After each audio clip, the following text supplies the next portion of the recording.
नमस्कार, आप देख रहे हैं कैपिटल टीवी उत्तर प्रदेश। मैं हूं आपके साथ सृष्टि शाह। उत्तर प्रदेश में हाल के महीनों में बुलडोजर कार्रवाई सिर्फ प्रशासनिक कदम भर नहीं रही, बल्कि एक बड़े सामाजिक राजनीतिक प्रतीक के रूप में उभरकर सामने आई है। अलीगढ़ से लेकर बरेली तक जिन मामलों ने विवाद को हवा दी, उन्होंने ये भी साफ कर दिया कि अवैध निर्माण और अतिक्रमण के नाम पर की जाने वाली कार्रवाइयों का असर उससे भी कई ज्यादा गहरा है जितना सतह पर दिखाई देता है। एक और प्रशासन का दावा है कि ये कदम कानून व्यवस्था बनाए रखने, हिंसा में शामिल तत्वों को सबक सिखाने और सरकारी जमीनों को मुक्त कराने के लिए उठाए जा रहे हैं। वहीं दूसरी ओर प्रभावित लोग और नागरिक समाज इन कार्रवाइयों में पारदर्शिता की कमी, समुदाय विशेष को निशाना बनाए जाने और न्यायिक प्रक्रिया की अनदेखी की शिकायत उठाते हैं। अलीगढ़ के ऊपर कोटा जामा मस्जिद को लेकर उठा विवाद इस पूरे घटनाक्रम को और ज्यादा संवेदनशील बना देता है। मस्जिद की जमीन को लेकर उठे सवाल, सार्वजनिक संपत्ति होने के दावे, ऐतिहासिक ढांचे की चर्चा और वक्फ बोर्ड की भूमिका ने इसे एक गहरे धार्मिक सामाजिक मुद्दे में बदल दिया है। वहीं दूसरी ओर बरेली में हुई हिंसा के बाद जिस तरह से दर्जनों इमारतें ध्वस्त की गई और कई भवन सील कर दिए गए, उसने प्रशासन की कठोर नीति को फिर से चर्चा का केंद्र बना दिया है।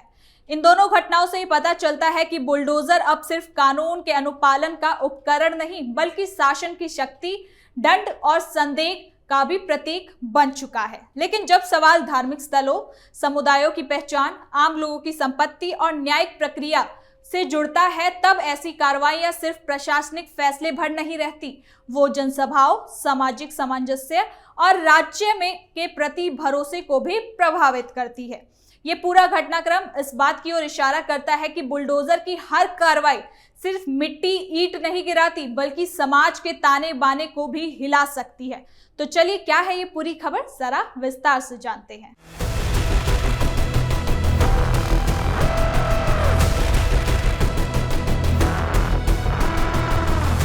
उत्तर प्रदेश में पिछले कुछ सालों में बुलडोजर कार्रवाई एक मिसाल और आदत बन चुकी है। अवैध निर्माणों, अतिक्रमण, कब्जा आदि जैसे आरोपों के आधार पर प्रशासन और स्थानीय निकाय समय समय पर भवनों, दुकानों, मकानों और दुकानदारों की संपत्ति और यहां तक कि धर्मस्थल पर भी बुलडोजर चलाते रहे हैं। हालांकि इन कार्रवाइयों में अवसर ऐतिहासिक विरासत, वक्फ संपत्ति, धार्मिक पहचान और सामाजिक संवेदनशीलता जैसे पहलू अनदेखे रह जाते हैं। इन दोनों समाचारों में ये जटिलता सामने आई है। जहां एक ओर कानून और अतिक्रमण हटाने की बात होती है, वहीं दूसरी ओर समुदायों की आस्था, जमीन का इतिहास, स्वामित्व और न्यायिक प्रक्रिया आदि जैसे गहरे मसले जुड़ जाते हैं। पहली घटना अलीगढ़ की है, जहां ऊपर कोट जामा मस्जिद को लेकर एक बड़ा विवाद हो गया है। याचिकाकर्ता ने एक कोर्ट में दलील दी है कि वो मस्जिद असल में सार्वजनिक जमीन यानी कि पब्लिक प्रॉपर्टी पर है, ना कि किसी निजी व्यक्ति या धार्मिक संस्था की निजी संपत्ति। उनका यह भी दावा है कि मस्जिद के नीचे किसी हिंदू या फिर जैन मंदिर होने का भी दावा हो सकता है। पुरानी संरचना रही होगी, जिसके बाद से ये ध्वस्त कर मस्जिद बना दिया गया है। उन्होंने पुराने रिकॉर्ड, अभिलेख और सार्वजनिक सूचना के माध्यम आरटीआई से प्राप्त दस्तावेज अदालत में पेश किए हैं। इसके आधार पर उन्होंने मस्जिद की धार्मिक पहचान को चुनौती दी है। कहा गया है कि ये कोई निजी धार्मिक स्थल नहीं, बल्कि सार्वजनिक संपत्ति है, जिस पर अवैध रूप से कब्जा किया गया है। इसी याचिका में यह भी कहा गया है कि वक्फ बोर्ड और नगर निकाय को पहले शिकायत और नोटिस भेजे गए थे, लेकिन कोई कार्रवाई नहीं हुई, इसलिए अदालत का दरवाजा खटखटाना पड़ा। इसके साथ ही 9 जनवरी 2025 को अदालत में दायर याचिका में ये मांग की गई कि मस्जिद को धार्मिक स्थल के रूप में मान्यता ना दी जाए और जमीन सार्वजनिक घोषित कर उसे वक्फतानुसार पुनर्स्थापित किया जाए। सुनवाई के अगली तारीख 15 फरवरी 2025 तय की गई थी। याचिकाकर्ता पक्ष की तरफ से कहना था कि उन्होंने पुरातात्विक विभाग या अन्य सरकारी अभिलेखों के माध्यम से ये साबित किया है। मस्जिद प्रबंधन और स्थानीय मुस्लिम समाज ने इन दावों को सख्ती से खंडन किया। उनका कहना है कि मस्जिद 1728 में बनी थी और सदियों से धार्मिक क्रियाकलापों के केंद्र रही है। उनके अनुसार वक्फ बोर्ड के अभिलेखों में मस्जिद का स्वामित्व दर्ज है और मस्जिद पर लंबे समय से धार्मिक प्रयोग हो रहा है। इसलिए ये याचिका और दावा सिर्फ धार्मिक सामूहिक पहचान को निशाना बनाने वाला है। इस तरह अलीगढ़ मामला सिर्फ जमीन स्वामित्व या कब्जे का विवाद नहीं है। ये धार्मिक पहचान, सामूहिक विश्वास, इतिहास और सांप्रदायिक संवेदनशीलता से जुड़ा हुआ एक गहरा विवाद है। यदि याचिकाकर्ता का दावा स्वीकार हो गया और मस्जिद को सार्वजनिक जमीन घोषित कर दिया गया तो ये कार्रवाई समुदाय के लिए आघात हो सकता है।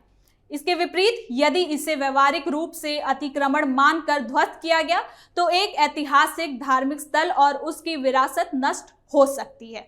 दूसरी घटना बरेली की है। 26 सितंबर 2025 को हुई हिंसा और उसके बाद प्रशासन की बुलडोजर कार्रवाई। उस दिन बरेली में एक बड़ी भीड़, जो कुछ लोगों का कहना है कि धार्मिक सभा या प्रदर्शन था, एक मुस्लिम जमात के बाहर जमा हुई आई लव मोहम्मद पोस्टर लेकर, जिससे विवाद शुरू हुआ। पुलिस ने इसे अवैध सभा माना, रोकने की कोशिश की, लेकिन पथराव, फायरिंग और हथियारों का इस्तेमाल होने की वजह से इस पे अस्थिरता फैल गई। बाद में पुलिस बल को अत्यधिक बल प्रयोग करना पड़ा। लाठीचार्ज, फायरिंग, कई गिरफ्तारियां और हिंसा को काबू में लाने की कोशिश की गई। घटना के बाद अलग अलग थानों प्रेमनगर, बाड़ादरी, कैंट, किला आदि में मुकदमे दर्ज किए गए। पहले 126 को नामजद किए गए थे। साथ ही 3225 अज्ञात उपद्रवियों पर भी रिपोर्ट दर्ज की गई। आरोपियों की संख्या बाद में और बढ़ाई गई और लगभग 3000 से अधिक लोगों पर शिकायत दर्ज की गई। उसके बाद प्रशासन और पुलिस ने जिन भवनों, दुकानों, होटल, बारात घर, शोरूम आदि को हिंसा में शामिल या हिंसा के लिए इस्तेमाल या समर्थन करने वाला ठहराया गया, उन पर बुलडोजर कार्रवाई शुरू कर दी गई। कुल 19 भवनों को ध्वस्त किया गया, जिनमें 16 दुकानें, एक 3 मंजिल शॉपिंग कॉम्प्लेक्स, होटल, बारात घर, अन्य व्यावसायिक भवन शामिल थे। इसके अतिरिक्त लगभग 90 अन्य भवनों को सील करा दिया गया, जिन पर भविष्य में बुलडोजर चलाया जा सकता है। प्रशासन का कहना है कि इन सभी संपत्तियों में अवैध कब्जा या अवैध निर्माण था, इसलिए उन्हें ध्वस्त करना न्याय संगत है। उन्होंने इसे कानून व्यवस्था बनाए रखने और अवैध कब्जा हटाने की कार्रवाई बताया है। राज्य नेतृत्व ने स्पष्ट कर दिया है कि बुलडोजर कार्रवाई अपराधियों, दंगाइयों और हिंसा में शामिल लोगों की संपत्तियों के लिए है, ना कि किसी मजहबी समुदाय के लिए विशेष रूप से। लेकिन आलोचक और नागरिक समाज ने इस कार्रवाई को बुलडोजर जस्टिस कहा है, एक ऐसा कदम जो बिना उचित सुनवाई, बिना अदालत के आदेश, बिना नोटिस या संवाद के सीधे ध्वस्त कर दिया जाता है। उनका कहना है कि ये कार्रवाई धार्मिक, सामुदायिक आधार पर लक्षित हो सकती है, क्योंकि ज्यादातर निशानादेही मुस्लिम समुदाय की संपत्तियां होती है। इससे सांप्रदायिक विभाजन, भय और असुरक्षा की भावना को फिर से सामने ला दिया है। इन दोनों घटनाओं में बुलडोजर सिर्फ मिट्टी और ईंट पत्थर गिराने का माध्यम नहीं है, ये अब एक प्रतीक यानी कि सिंबल बन चुका है। सत्ता के दायित्व, दंड, नियंत्रण और सामाजिक और धार्मिक पहचान पर पकड़ का प्रतीक है।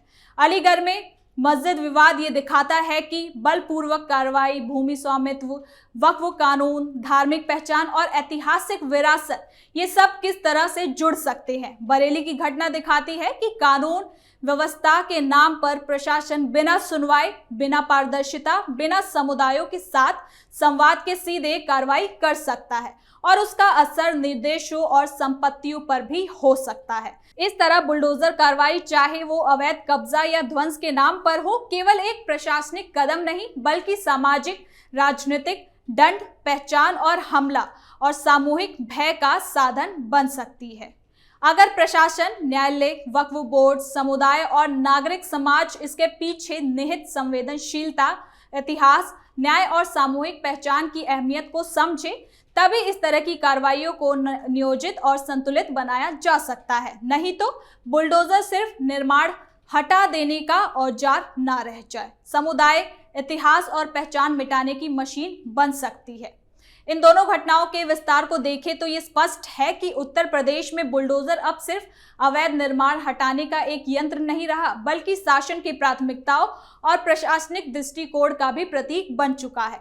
अलीगढ़ में मस्जिद पर उठा विवाद और बरेली में हिंसा के बाद की गई कार्रवाई ये बताती है कि जब कानून समुदायों की आस्था, इतिहास और सामाजिक संवेदनशीलता आपस में टकराते हैं तो हर कदम अत्यंत सावधानी का विषय बन जाता है।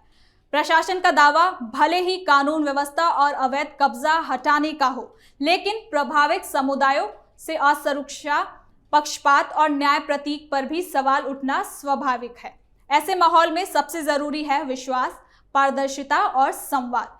किसी भी कार्रवाई से पहले यह सुनिश्चित करना होगा कि कानून का पालन सभी पर समान रूप से हो और न्याय किसी भी तरह झुका हुआ ना दिखाई दे। धार्मिक स्थानों, ऐतिहासिक भवनों और निजी संपत्तियों से जुड़े मामलों में तो संवेदनशीलता और भी जरूरी है, क्योंकि एक गलत कदम सामाजिक दोहरादे को गहरी चोट पहुंचा सकता है। अब ये समझना होगा कि विकास, कानून व्यवस्था और न्याय तभी मजबूत बनते हैं जब सरकार और समाज एक दूसरे के प्रति भरोसा बनाए रखे। बुलडोजर की कार्रवाई शक्तिशाली दिख सकती है, लेकिन असली ताकत वही है जहां न्याय, संवेदना और संतुलन एक साथ खड़े हो। तो फिलहाल के लिए इस खबर में इतना ही। देखते रहिए कैपिटल टीवी उत्तर प्रदेश।